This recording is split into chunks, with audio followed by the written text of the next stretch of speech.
Alhamdulillah Alladzi jama'ana 'alal huda wat tuqa. Segala puji bagi Allah Jalla Jalaluh yang mengumpulkan kita di atas petunjuk dan ketakwaan kepada-Nya. Tatkala semua perkumpulan, tatkala semua persahabatan, tatkala semua hubungan yang tidak dibangun di atas ketakwaan akan menjadi permusuhan. Hanya orang-orang yang berkumpul karena Allah, hanya orang-orang yang saling mengasihi karena Allah, yang hubungan mereka akan kekal dan abadi. Allah mengatakan al-akhilla yawma idzin ba'duhum li ba'din adu illa al-muttaqin. Allahumma salli wa sallim ala sayyidina wa maulana Muhammadin wa ala alihi wa ashabihi ajma'in. Amma ba'd.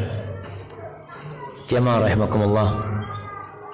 Yang pertama, ana mohon maaf karena keterlambatan ini sehingga membuat antum harus lebih banyak pahalanya, harus menanti lebih lama di tempat ini. Tapi begitulah kehidupan ini jamaah. Allah mengatakan inna kulla syai'in khalaqnahu biqadar. Segala sesuatu itu Allah ciptakan sudah ada kadarnya, ada ketentuannya. Tidak semua yang kita inginkan dapat kita raih. Tidak semua yang kita mauin itu terwujudkan. Tapi yang terjadi sejatinya adalah kehendak Allah Jalla Jalaluh. Malam hari ini ada satu hal yang ingin ana sampaikan berkaitan dengan masalah buruknya akhlak sebagian umat Islam yang diremehkan, khususnya buat orang-orang yang udah pada ngaji. Padahal kalau kita lihat kedudukan akhlak dalam agama kita ini sangatlah tinggi. Masya Allah. Afwan, Mustafa itu sholat nggak ngadep kiblat, kiblatnya sebelah sana.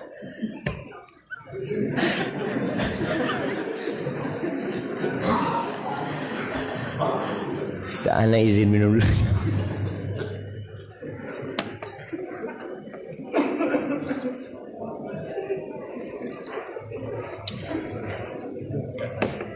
Karena memang ini termasuk hal yang aneh Masjid Nidaul Fitrah ini jamaah. Biasanya kajian itu jamaah menghadap ke kiblat. Kalau di Masjid Nabawi yang ngadep ke kiblat itu syekhnya, ustadznya menghadap ke kiblat. Di Nidaul Fitrah nggak ikut Masjid Nabawi, nggak ikut masjid yang umum. Jadi ya enggak tahu lah, mungkin harus diluruskan nanti. Awan, kembali kepada masalah akhlak. Kedudukan akhlak dalam agama kita ini jamaah sangat tinggi sekali. Bahkan keimanan kita itu dapat diukur dari akhlak, bukan dari banyaknya sholat, bukan dari banyaknya puasa. Rasulullah sallallahu alaihi wasallam mengatakan akmalul mu'minina imanan ahsanuhum khuluqan. Orang mukmin yang paling sempurna imannya siapa? Yang paling sempurna akhlaknya. Subhanallah. Bahkan kita tahu diutusnya Nabi kita Muhammad sallallahu alaihi wasallam adalah untuk menyempurnakan akhlak yang indah, menyempurnakan akhlak yang indah. Karena kalimat akhlak ini adalah kalimat yang umum, yang artinya karakter seseorang, kepribadian seseorang, sifat seseorang, tabiat seseorang yang bisa baik dan buruk. Ketika dikatakan fulan akhlaknya buruk, fulan akhlaknya baik. Dalam hadis yang diriwayatkan Imam Ahmad dan oleh Imam Bukhari dalam kitabnya Al-Adabul Mufrad, Rasulullah sallallahu alaihi wasallam mengatakan innama bu'ithu liutammima salihal akhlak. Aku tuh diutus hanya untuk menyempurnakan akhlak-akhlak yang baik. Jadi kita harus peduli, jangan meremehkan masalah akhlak. Kita malu jemaah. Banyak orang-orang yang akhirnya menolak dakwah sunnah, dakwah salaf. Banyak orang-orang yang menolak Islam dikarenakan mereka melihat apa yang disampaikan oleh umat Islam ternyata tidak sama dengan apa yang mereka kerjakan.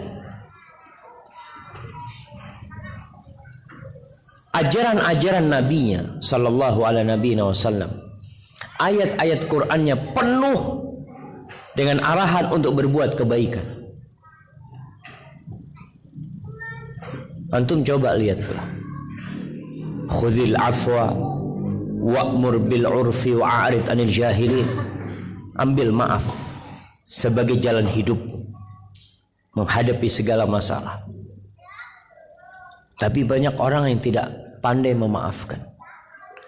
Antum kalau baca surah Al-Hujurat, bagaimana arahan-arahan Allah untuk berakhlak mulia. Allah mengatakan, ya ayyuhalladzina amanu ijtanibu katsiran minadh-dhann inna ba'dadh-dhanni itsm. Wahai orang-orang yang beriman, jauhilah dari berprasangka. Kebanyakan prasangka itu dosa, sebagian prasangka itu dosa. Ada banyak arahan dalam Al-Quran Karim, tapi kenyataannya kita nih umat Islam kadangkala tidak mewujudkannya dalam kehidupan. Kita hafal hadisnya, kita hafal ayatnya, bahkan kita sering duduk mendengar ustaz menyampaikan, tapi kita nggak berubah.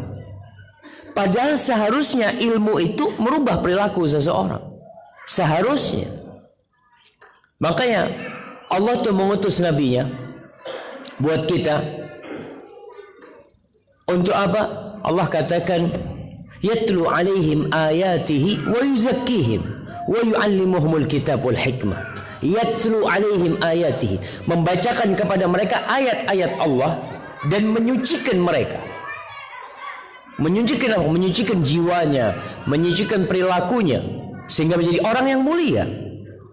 Wa yu'allimuhumul kitab wal hikmah, dan mengajarkan kepada mereka Alkitab, Al-Quran dan hikmah, sunnah-sunnah Nabi alaihissalatu wassalam. Sufyan Ats-Tsauri seorang anak yatim. Ibunya pernah berpesan kepada Sufyan ketika dia masih kecil, dikasih duit. Belajar itu butuh duit. Belajar itu butuh duit dari sejak zaman dulu. Jadi kalau ada yang mengatakan anak mau belajar gratis, alhamdulillah kalau ada yang sekolah gratis. Tapi dari zaman dulu Imam Syafi'i itu sudah ngomong, lan tanalul ilma illa bisitta. Engkau tidak akan dapat ilmu kecuali dengan 6 hal. Salah satunya dirham, uang, atau bulghah, sesuatu yang bisa mengantarkan engkau menuntut ilmu. Imam Syafi'i itu belajar sama gurunya.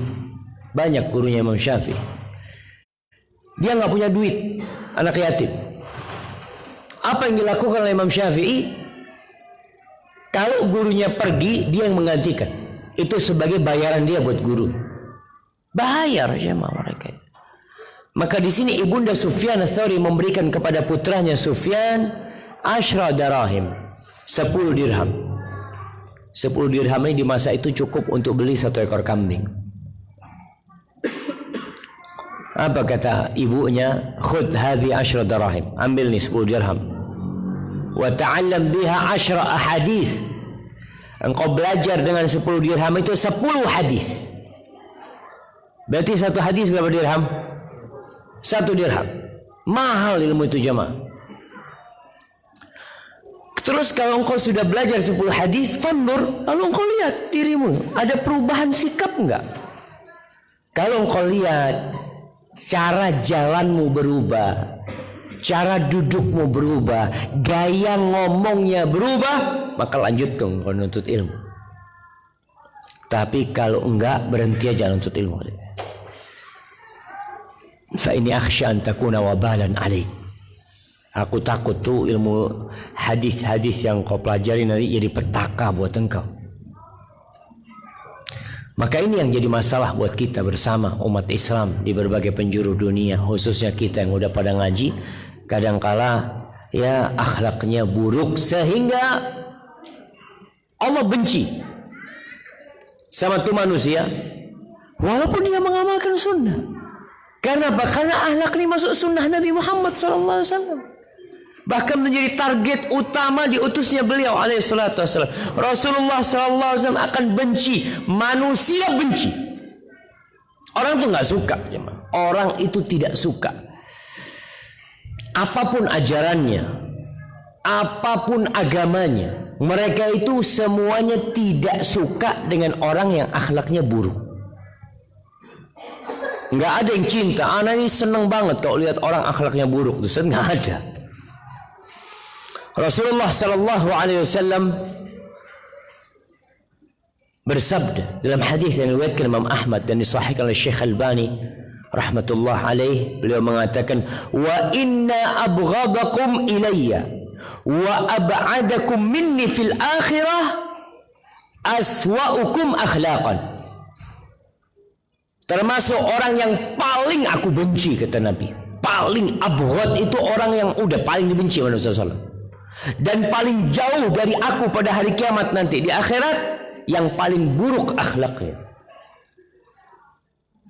Bayangkan jemaah, bicara akhlak Nabi SAW, bicara tentang muamalah sama orang lain. Bagaimana kita hidup bergaul dengan orang lain. Ini nih, orang yang paling dekat sama Nabi SAW itu yang paling baik akhlaknya, bukan yang paling banyak sholatnya. Kata Nabi SAW, inna min ahabbikum ilayya wa aqrabikum minni majlisan yawmal qiyamah ahasinakum akhlaqan. Termasuk orang yang paling aku cintai, yang paling dekat duduknya sama aku pada hari kiamat nanti, dia akan dekat sama Nabi SAW di surganya. Siapa yang paling baik akhlaknya? Paling baik akhlaknya jemaah. Allahu Akbar. Kata Nabi SAW, ana za'imun bi baitin fi a'lal jannah liman hasuna khuluquh. Aku menjaminkan sebuah rumah di surga yang paling tinggi, Firdaus. Buat siapa? Buat yang akhlaknya baik. Ahibati fillah, Al-Akhnaf bin Qais pernah mengatakan, ala ukhbirukum bi adwa idda. Ini disebutkan oleh Ibnu Abi Dunya. Kalian mau nggak aku kasih tahu adwa udda? Adwa udda ini penyakit yang paling berbahaya. Penyakit yang paling akut lah. Qalu bala, kata mereka, ya mau. Apa penyakit itu? Qala al-khuluqud dani wal lisanul badhi. Kata dia, penyakit yang paling menakutkan, yang paling mematikan itu adalah akhlak yang rendahan dan lisan yang kotor. Jangan dianggap remeh. Urusan lisan ini urusan akhlak juga sebenarnya. Cara ngomongnya orang, cara berbicaranya orang. Mu'adz bin Jabal ketika dikasih tahu sama Nabi alaihi salatu wassalam dengan perkara atau amalan yang bisa mengumpulkan semuanya buat dirimu, selamat engkau insyaallah. Nabi alaihi salatu wassalam akhadha bilisani, beliau ambil lisannya. Kuffa alaika, yang kau jaga lisanmu nih. Lalu Mu'adz bertanya, ya Rasulullah, wa inna la mu'akhadhuna bima natakallamu bihi. Apakah kita akan mendapatkan sanksi hukuman dengan apa yang kita bicarakan?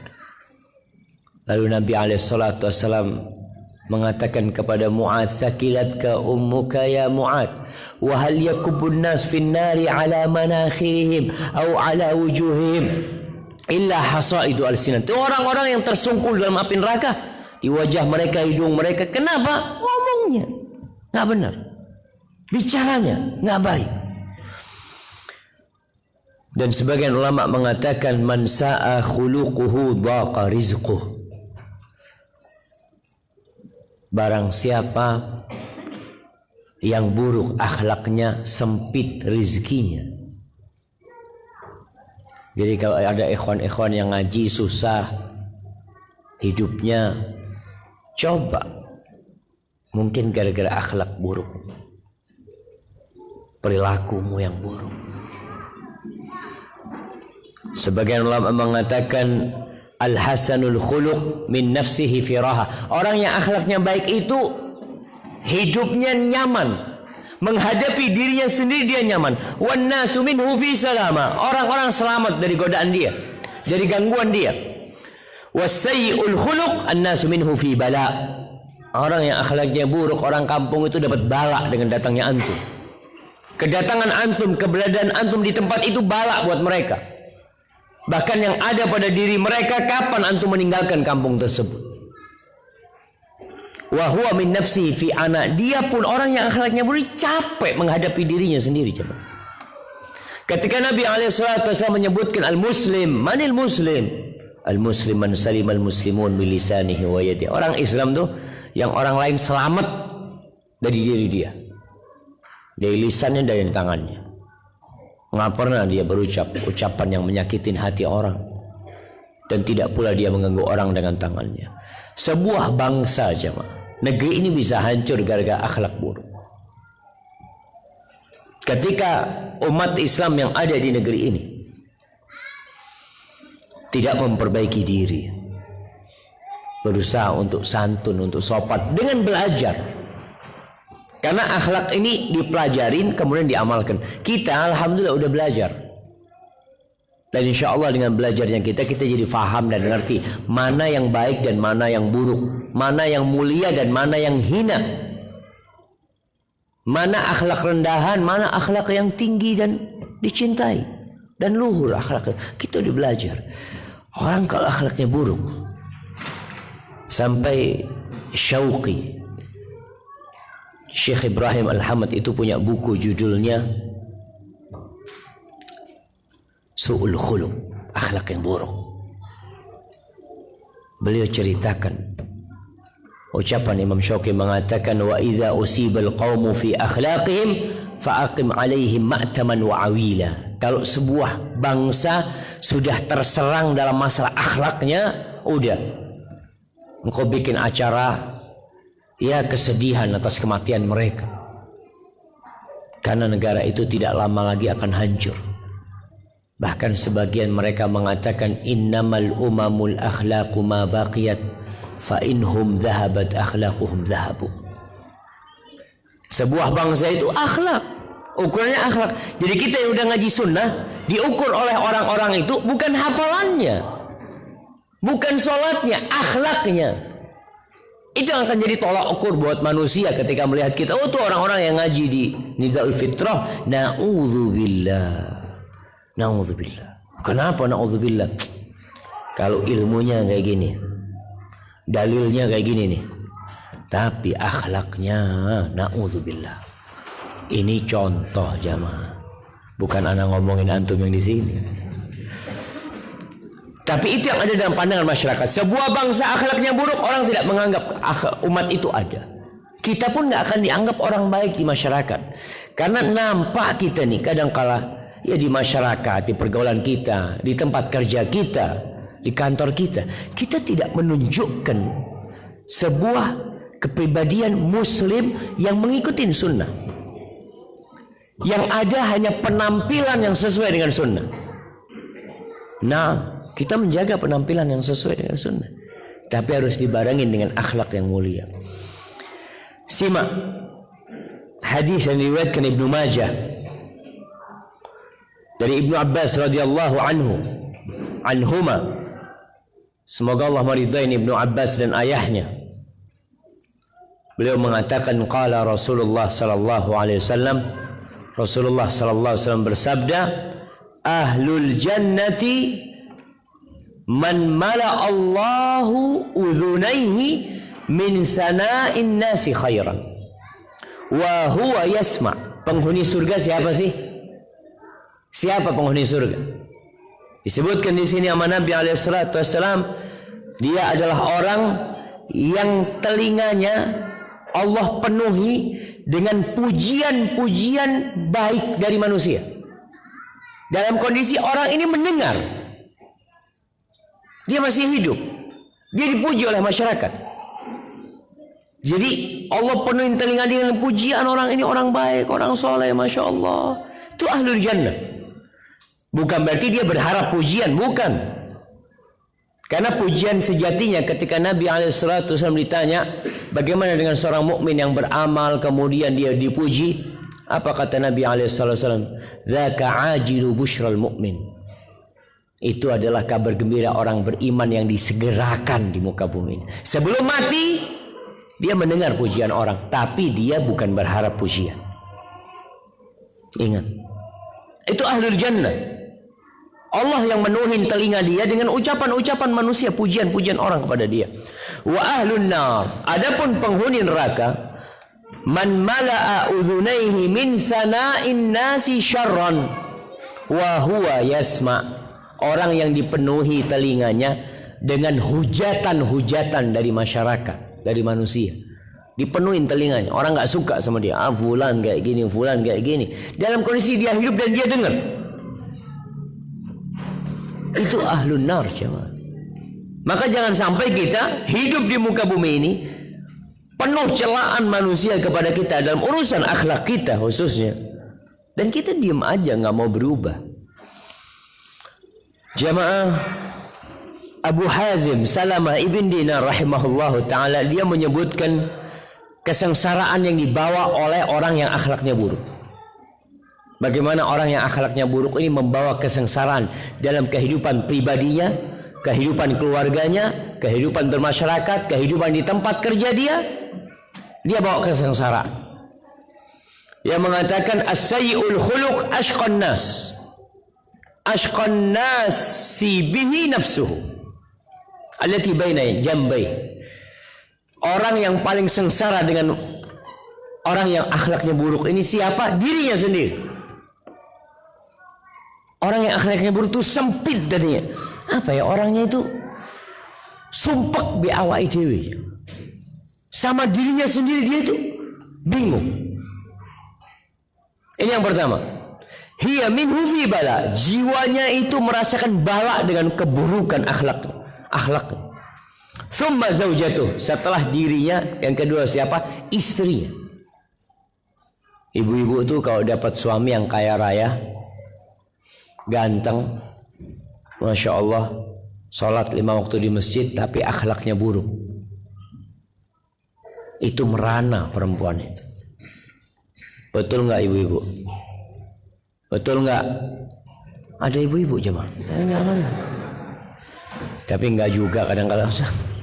Baik, istrinya, kemudian summa waladuhu, kemudian anaknya. Dapat bapak yang akhlaknya buruk, sengsara, ngomongnya kasar, hatta annahu la yadkhul baitah. Sampai ceritanya Abu Hazim mengatakan tuh orang yang akhlaknya buruk kalau masuk ke rumahnya, wa innahum la fi surur, keluarganya, istrinya sedang berbahagia dengan anak-anaknya, bapaknya masuk, fayasma'una sautahu fayanfiru minhu faraqan minhu. Tahu-tahu kondisi rumah jadi sunyi senyap. Karena takut dari bapaknya. Bapaknya kasar kalau ngomong. Kerjanya marah-marah. Di antara akar akhlak buruk itu, kata Ibnu Qayyim, al-ghadab, pemarah. Itu akar keburukan dari akhlak seseorang, ghadab. Ada 4. Yang pertama al-jahl, kebodohan. Yang kedua al-zulm. Yang ketiga asyahwah, syahwat. Yang keempat al-ghadab. Antum kalau suka marah, buruk berarti akhlak antum. Makanya ketika Allah menyebutkan penghuni surga, apa kata Allah? Wal kadhiminal ghaidh wal 'afina 'anil nas wallahu yuhibbul muhsinin. Itu sifat penghuni surga. Mereka adalah orang yang suka menahan emosinya, memaafkan orang lain dan berbuat baik sama orang lain. Orang yang menyakitin dia balas dengan kebaikan. Itu akhlak yang mulia. Karena memang Allah nyuruh kita seperti itu, jamaah. Idfa' billati hiya ahsan. idfa' billati hiya ahsan fa idzal ladzi bainaka wa bainahu adawah ka'annahu waliyyun hamim. Balaslah keburukan itu dengan kebaikan. Maka kita lihat nih, bagaimana sengsaranya keluarga yang dapat bapak akhlaknya buruk, pemarah, suka ngungkit-ngungkit kebaikan, ngomongnya kasar. Wa hatta inna dabatahu tahidu mimma yarmiha minal hijarah. Sampai binatangnya takut sama dia. Karena biasa dilemparin batu. Kalau ngeliat itu langsung miring-miring dia. Itu jamaah. Wallahi jamaah. Mereka merasakan naasnya punya majikan yang kucing, mungkin kucing gara-gara sering ditendang sama antum. Dia ngeliat antum langsung nempel ke tembok. Sampai disebut wa inna kalbahu la yarahu fayanzu 'alal jidar. Sampai kalau dia mungkin punya anjing untuk menjaga kebun atau anjing untuk berburu, kalau ngelihat bosnya ini langsung nempel ke tembok jemaah. Dia takut miring-miring sudah ke tembok. Karena dia merasakan keburukan akhlaknya orang ini.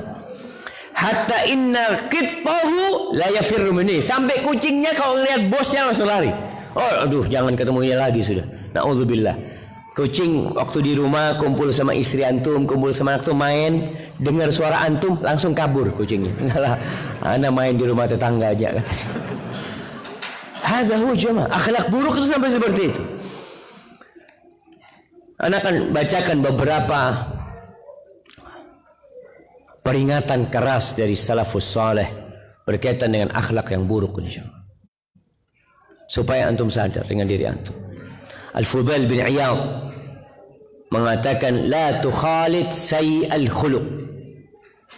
Jangan berbaur, jangan berteman dengan orang yang akhlaknya buruk. Fa innahu la yad'u illa ila syarr. Orang yang akhlaknya buruk itu tidak akan mengajak kepada kebaikan. Dia tidak akan mengajak kecuali kepada keburukan. Hati-hati. Bagaimana sekarang seorang yang mengenal sunnah, yang seharusnya menjadi kepanjangan lisan Rasul Sallallahu Alaihi Wasallam memperbaiki akhlak manusia, tapi dia sendiri akhlaknya buruk. Mungkinkah orang akan mendengar dari diri dia? Orang akan menjauh dari dia. Coba. Kita nih, setiap muslim ini punya kewajiban untuk berdakwah. Siapa sih pendakwah itu? Apakah ustadz yang ada di meja ini atau yang di atas mimbar? Syekh Abdul Rabb Nawabuddin dia mengatakan ad-da'i kullu muslimin mukallaf. Pendakwah itu setiap muslim yang mukallaf, yang baligh akal itu wajib berdakwah. Ustadz gimana kalau nggak punya ilmu? Al-alim yad'u ila ma'alimahu. Orang itu terbagi jadi dua. Ada alim, ada ammi. Ada orang yang berilmu, ada orang awam. Orang yang alim maka dia berdakwah sesuai dengan ilmu yang dia pelajarin, dengan hikmah, dengan mau'izah hasanah, dengan berdialog dengan mereka. Ini orang alim. Bagaimana dengan orang awam?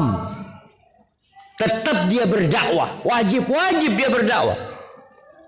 Ila ma la yu'dzar muslim bijahli, kepada urusan agama yang setiap muslim wajib tahu. Ada urusan agama semua muslim tahu, sholat wajib semua tahu. Ketika antum melihat teman antum nggak sholat, antum ana bukan ustadz. Afwan, ana bukan. Antum kenapa tidak mendakwain dia? Ana bukan anak pesantren, Ustaz. Antum wajib mendakwain dia. Antum kan tahu hukumnya sholat wajib. Siapa yang tidak tahu sholat itu hukumnya wajib? Jadi orang awam punya kewajiban untuk berdakwah kepada perkara-perkara agama yang setiap muslim wajib tahu. Nggak mungkin seorang muslim nggak tahu masalah itu. Melihat temannya di kantor nggak puasa Ramadan, kantor makan ngerokok, dia tetap bekerja. Ditanya, kenapa antum tidak mendakwain dia? Saya bukan ustadz, kata dia. Ini harus diluruskan jemaah. Karena Rasul sallallahu alaihi wasallam mengatakan man ra'a minkum munkaran falyughayyirhu biyadihi. Siapa yang melihat kemungkaran rubah dengan tangannya, nggak mampu dengan lisannya, nggak mampu dengan hatinya, dia tetap punya kewajiban untuk berdakwah. Akan ditanya antum nanti. Maka ingat kata Fudail bin Iyad, orang yang akhlaknya gimana antum akan berdakwah? Gimana orang mau dengar dari antum kalau antum buruk akhlaknya? Sedangkan Fudail mengatakan dia tidak akan mengajak kecuali kepada keburukan. Antum mengajak kepada kebaikan, orang sudah berpandangan buruk kepada antum. Dan Fudail juga mengatakan la ayyashabani fajirun. Allahu Akbar, ini ucapan jamaah. Ana kalau baca ini hati ana kayak disayat-sayat jemaah. Dia mengatakan la ayyashabani fajirun hasanul khuluq ahabbu ilayya min ayyashabani abidun sayyi'ul khuluq. Aku ditemanin sama orang jahat, bukan orang ahli ibadah, orang banyak dosa, tapi akhlaknya baik. Itu lebih aku cintai daripada aku ditemanin sama orang yang ahli ibadah, tapi akhlaknya buruk. Antum supaya lihat bagaimana pandangan manusia. Orang tua, Anda sering sampaikan kepada mahasiswa, kepada murid-murid kita di STDI, Anda sampaikan kepada mereka, karena Anda ngajar mata kuliah akhlak Islamiyah. Anda sampaikan orang-orang itu tidak akan pernah tanya kepada antum berapa nilai antum dalam pelajaran akhlak. Nggak akan tanya. Mereka tidak akan tanya antum kumlot atau tidak kumlot. Mereka akan melihat, memandang, merasakan akhlak antum. Itu yang mereka lihat. Maka ucapan alim ulama Fudail bin Iyad ditemenin sama orang yang mungkin banyak dosanya, bukan ahli ibadah, tapi akhlaknya baik, itu lebih dia cintai daripada berteman dengan orang yang ahli ibadah tapi akhlaknya buruk. Kenapa? Karena dia akan mengajak kepada keburukan. Antum akan terpengaruh dengan akhlak buruk dia. Gara-gara kumpul orang ngomongnya kasar, ngomongnya kotor, antum pulang kotor ngomongan antum. Hasan Al-Basri mengatakan man sa'a khuluquhu adzaba nafsah. Barang siapa yang akhlaknya buruk, dia sedang mengazab dirinya sendiri. Azab jemaah. Seperti akhlak buruk orang yang bakhil. Kalau ada di antara antum yang bakhil, pelit, azab buat antum. Rasulullah SAW menyamakan orang yang bakhil dengan orang yang ahli sedekah. Itu seperti orang yang pakai baju besi dari dadanya sampai ke lehernya, pakai baju besi. Ketika dia bersedekah, baju besi itu akan semakin melebar, melebar sampai menutupi tubuhnya semua, sehingga ketika dia berperang dia selamat karena baju besinya menutupi segala tubuh dia. Dia hidupnya akan damai, tenang jemaah. Tapi orang yang bakhil, yang pelit, rasa pelit dia itu akan membuat baju besi ini semakin sempit. Baju besi itu ada halaqah, ada yang kumpulan dari apa ya? Kumpulan dari besi yang seperti cincin-cincin itu jemaah. Apa? Rantai. Ring. Iyalah, ring lah. Ring ini ya. Jadi setiap dia itu malas mengeluarkan hartanya, cinta sama hartanya, baju besi itu semakin menyempit kepada dia sehingga dia susah bernafas. Makanya katanya Hasan Al-Basri, man sa'a khuluquhu adzaba nafsah. Barang siapa yang akhlaknya buruk, dia sedang mengazab dirinya sendiri. Wa qala Yahya bin Mu'ad, su'ul khuluq sayyi'atun. Akhlak yang buruk itu sebuah dosa, la tanfa' ma'aha kathratul hasanat. Enggak berguna dengannya banyaknya kebaikan orang itu. Orang yang akhlaknya buruk, dia akhlak buruk ini dosa. Kebaikan antum yang banyak nggak seimbang dengan dosa antum ini, dengan buruknya akhlaknya. Wa husnul khuluq hasanah, dan akhlak yang baik itu satu kebaikan.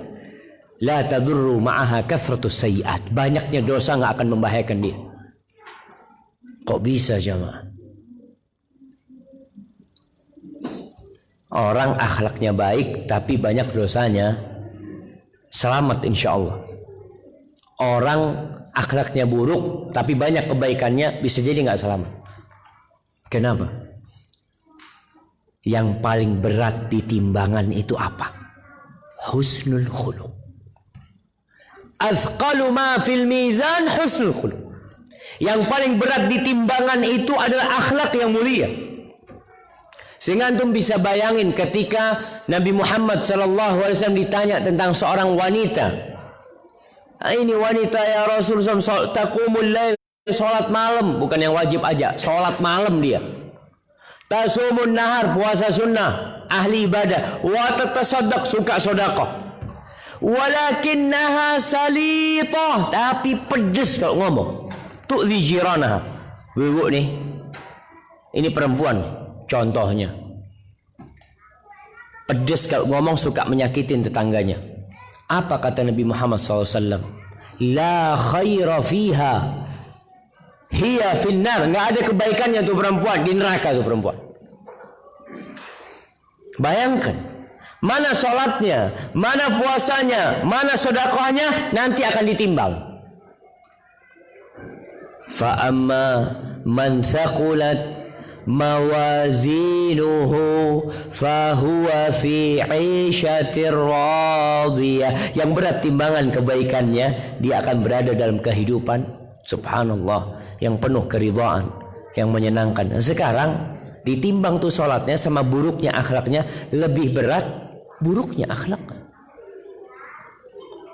Dalam hadis Ibnu Umar, ketika Rasulullah SAW ditanya, hadis riwayat Tabrani, tentang siapa orang yang paling dicintai Allah, kata Nabi SAW, ahabbun nas ilallah anfa'uhum linnas. Orang yang paling dicintai Allah adalah orang yang paling bermanfaat buat orang lain. Di akhir hadis itu beliau mengatakan, wa inna su'al khuluqi yufsidul amala kama yufsidul khallul asal.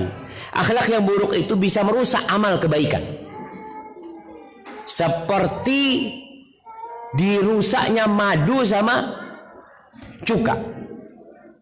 Jadi madu kalau dicampur cuka, habis sudah rasa madunya, kebaikannya itu hilang. Dan yang terakhir, bagaimana kemudian kita memperbaiki akhlak kita?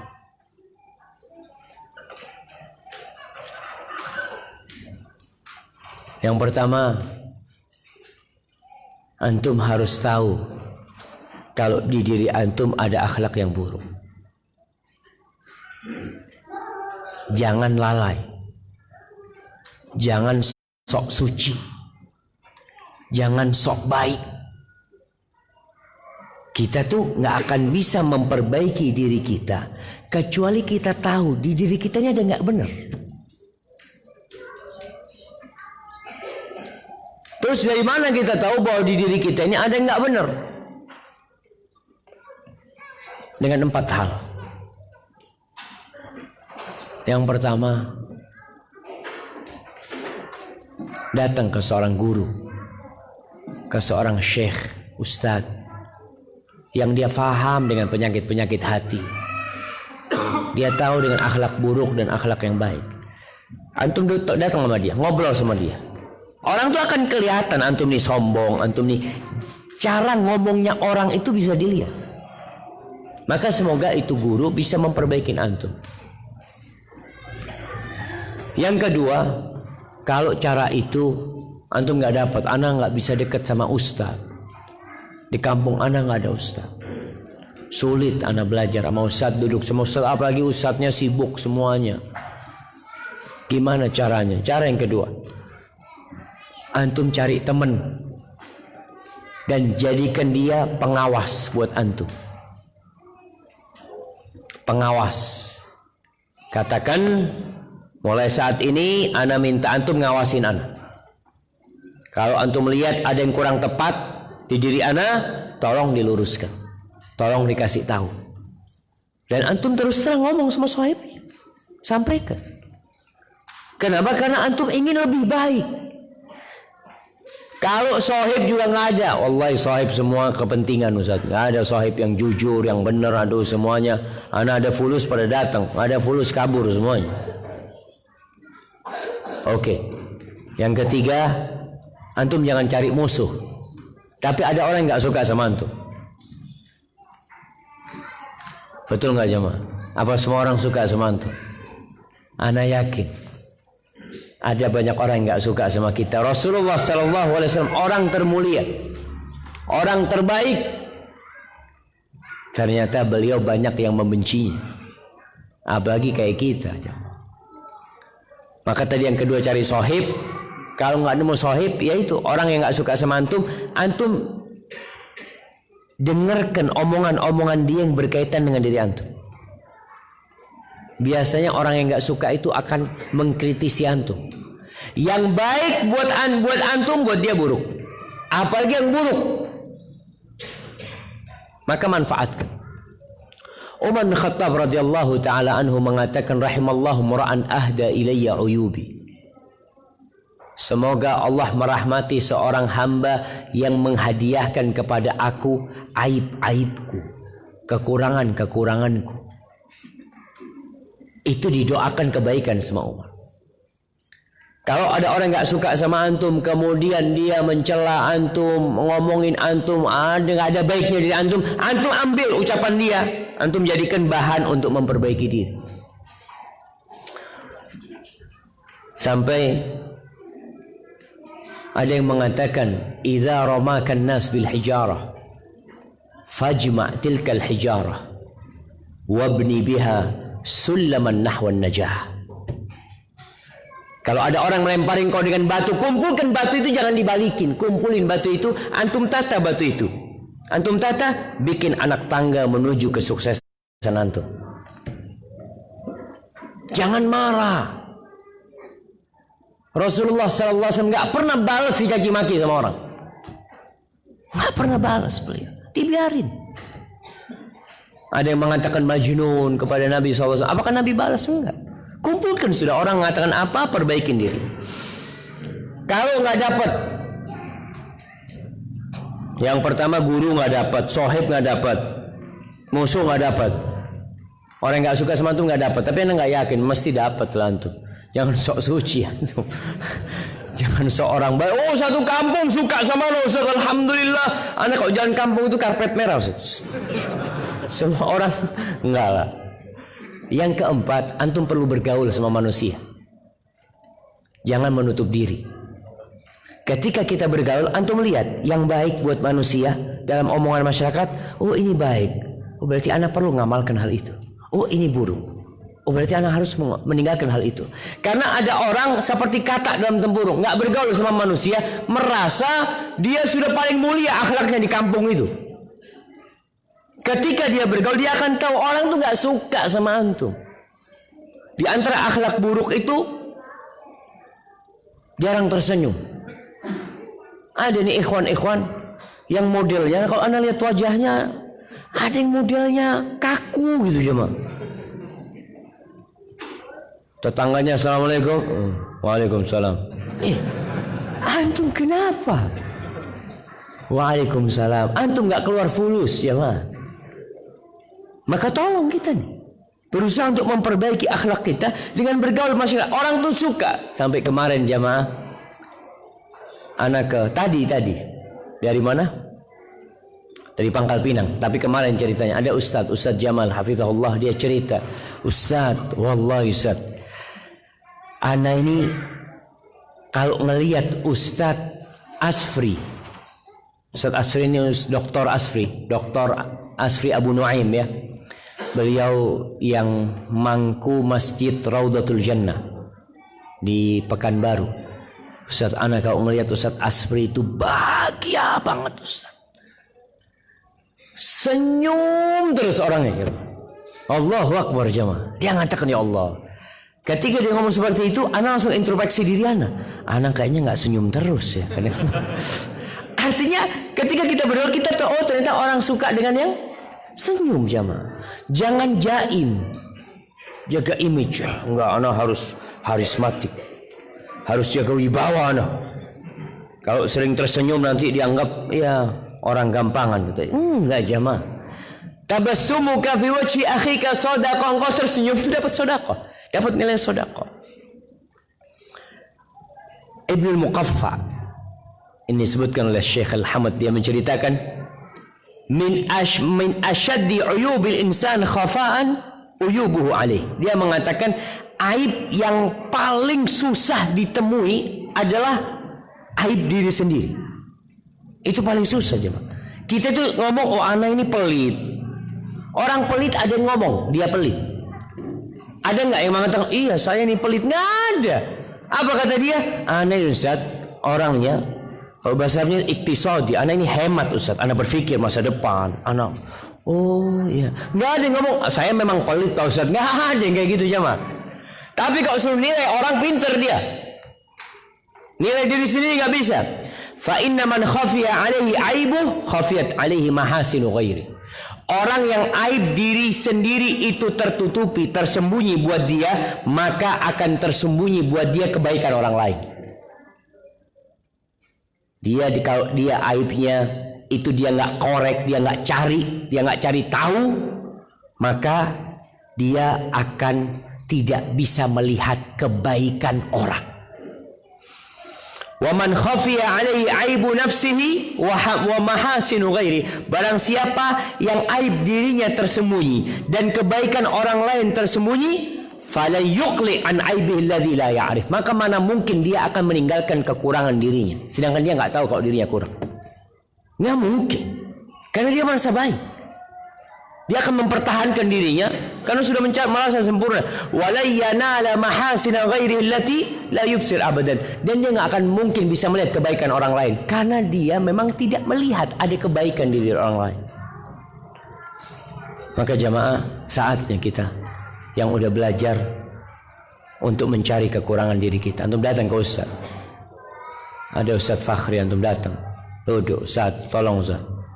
Banyak ustaz-ustaz di Darul Fitnah, antum duduk sama dia minta nasihat. Kemudian banyak berdoa.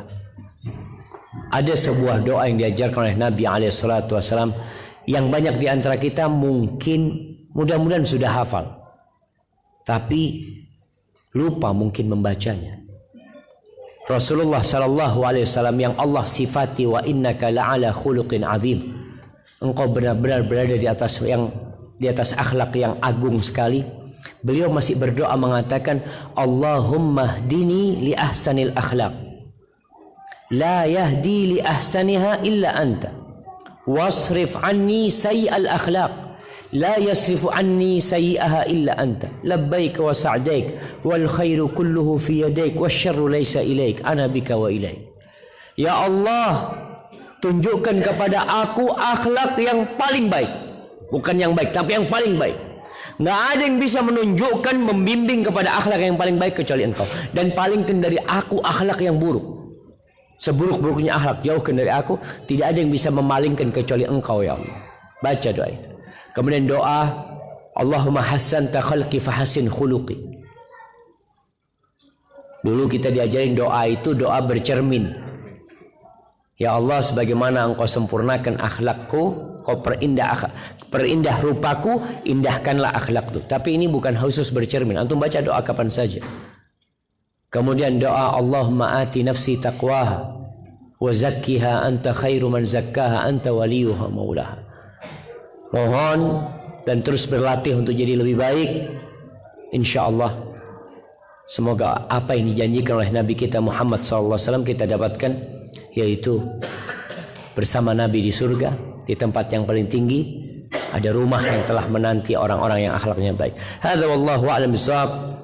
Mengingatkan kembali tentang tadi bahwasanya Nidaul Fitrah sedang hendak membebaskan lahan ya. Alhamdulillah sudah terkumpul dan cuma masih banyak kurangnya jamaah. Di antara akhlak yang mulia adalah banyak-banyak bersedekah. Ketika antum punya kelebihan harta, nggak harus lebih jemaah, nggak harus lebih. Para sahabat itu bersedekah bukan karena lebih hartanya, bahkan mereka bersedekah dalam kondisi mereka tidak punya yang mereka makan. Allah mengatakan tentang mereka, wa yu'thiruna ala anfusihim walau kana bihim khasasah. Mereka lebih mengutamakan orang lain walaupun dirinya sedang butuh. Wa man yuqa syuhha nafsihi faulaika humul muflihun. Barang siapa yang dijaga dari kepelitan dirinya, maka adalah orang-orang yang sukses. Hadza wallahu a'lam bissawab. Allahumma ihdina li ahsanil akhlaq la yahdi li ahsaniha illa anta wasrif 'anna sayyi'al akhlaq la yasrifu 'anna sayyi'aha illa anta labbaik wa sa'daik wal khairu kulluhu fi yadaik wasyarru laysa ilaik ana bika wa ilaik wa ala alihi washabihi wasallam. Ana mohon maaf karena harus berhenti ya ma. Subhanakallahumma wa bihamdika asyhadu an la ilaha illa anta astaghfiruka wa atubu ilaik. Assalamualaikum warahmatullahi wabarakatuh.